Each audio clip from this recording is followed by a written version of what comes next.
I remember the morning because everything was measured. Slides rehearsed. Notes aligned. Coffee cooling beside the laptop like a silent witness. The presentation wasn't about ambition. It was survival in a polite corporate form. Months of work condensed into 20 minutes that would decide whether my department kept breathing. Andre was still half asleep when I moved through the apartment. He watched me the way people watch routine, without curiosity. "You're up early," he said. "I told you, presentation today." He nodded uninterested, scrolling through his phone. Nothing unusual, nothing that would have warned me how quickly ordinary space can shift. The first fracture was small. "By the way," he said casually, "my mother and Lena are coming." I stopped. "Today, in about an hour." An hour. The word landed without shape. "Andre, I'm leaving in 40 minutes. They just want to meet you properly. We had dinner last month." That wasn't proper. There was no aggression yet. Only that familiar tone, gentle authority wrapped in reasonableness, the voice of someone presenting inevitability rather than preference. "I can't," I said carefully. "This meeting isn't optional. They're already on the way." The room grew quieter, though nothing had changed. "I wish you'd told me." "I'm telling you now." Then came the sentence that rearranged everything. "Start cooking the cutlets." I stared at him. "What?" "Mama likes homemade food. I'm going to work."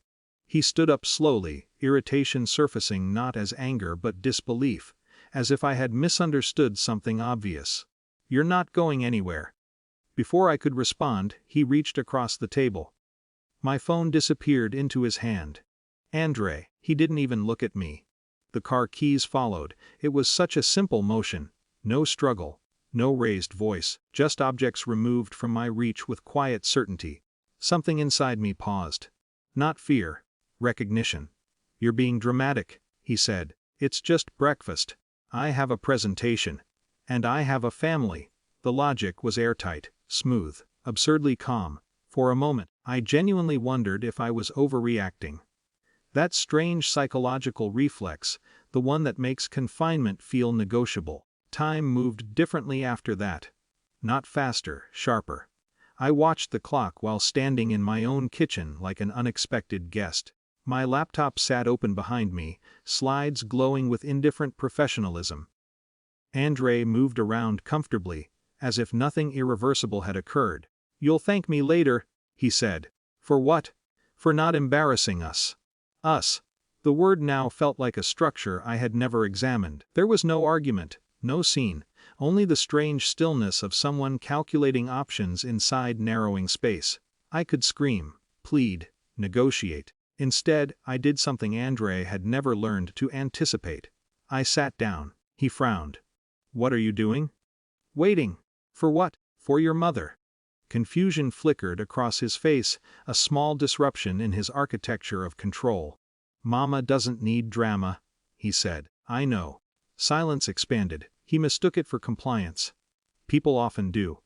When the doorbell rang, Andre exhaled with visible relief, already stepping into the role of gracious host. "Mama," he called warmly. The door opened with a gust of cold air. His mother entered first, cheeks flushed, movements brisk, carrying winter with her like an atmosphere.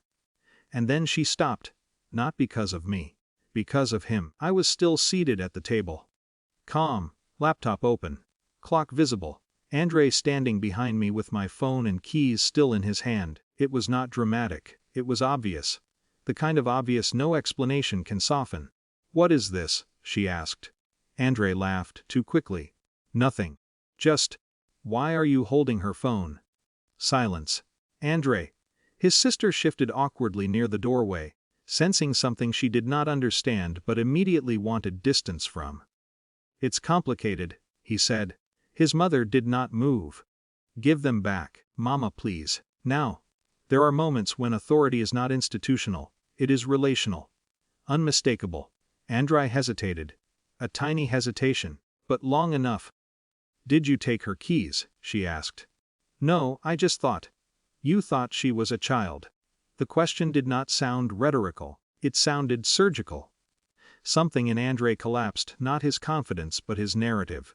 He handed the phone to me first. Then the keys. No one spoke. The air itself seemed to change temperature. His mother looked at me. Not warmly. Not apologetically. But with a clarity that felt almost uncomfortable. Yes. Then go. Andre tried again, voice smaller now. Mama, you don't understand. I understand perfectly. There was no explosion. No spectacle. Only the quiet disintegration of a structure that could not survive daylight. I stood, gathering my laptop. My hands were steady, which surprised even me. At the door, I heard her say, softly but without ambiguity. We will talk later. Not to me, to him. Outside, the morning continued with its indifferent rhythm, traffic, cold air, people moving toward their obligations.